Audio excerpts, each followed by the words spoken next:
Hi guys, Josh here. And if you were born before 1995, you probably remember a time before cell phones. Cell phones have been constantly changing our lives, but for better or for worse. Just about everyone in today's modern society has a cell phone or has had a cell phone in the past. These devices have more processing power in the palm of our hands than the Apollo missions to the moon back in the 60s.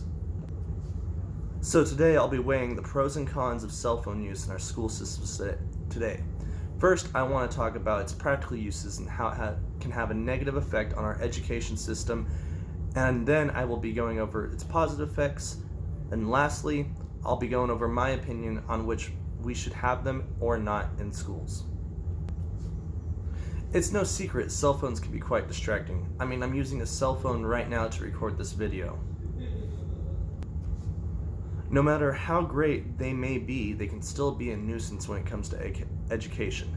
That being said, they can be a distraction for a single student or an entire class. Time magazine claims a 6% increase on test scores with a strict cell phone prohibitions in 2015. However, after investigating this a little more, this only pertained to the lower tier students in that class. The higher tier students were not affected by such. With all that being said, there are other factors to consider besides test scores. We have to consider criminal activity through the eyes of the law. The courts have ruled it unlawful to send or receive on purpose or on accident nude photos of anyone under the age of 18. Alongside this, it makes it easier to buy prohibited substances such as drugs and alcohol. And on top of all that, of course, there is cheating. Can't be cheating in class. Now it's time to flip the script and take a look why cell phones are good in schools. For safety and emergencies. In American society nowadays, there has been an increase in gun violence, and these tragedies are known for happening in schools often. If something were to happen, hundreds of students and faculty members will be dialing or messaging the authorities as soon as possible, continuously updating them about their whereabouts and the status of the situation.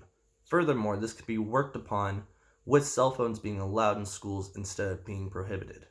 You can have silent, instant, and active communications with students in case of a fire, active shooter, flood, or tornado.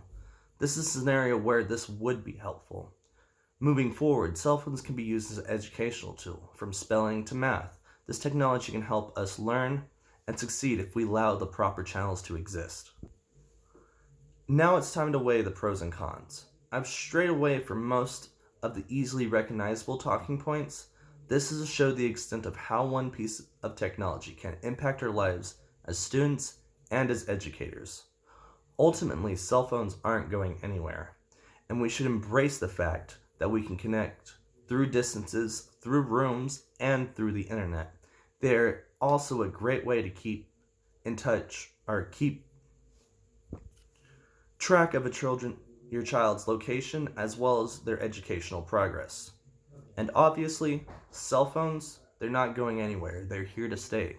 We should embrace that technology and capitalize on what we can do with it. Once again, my name's Josh, and thank you for listening. Peace out.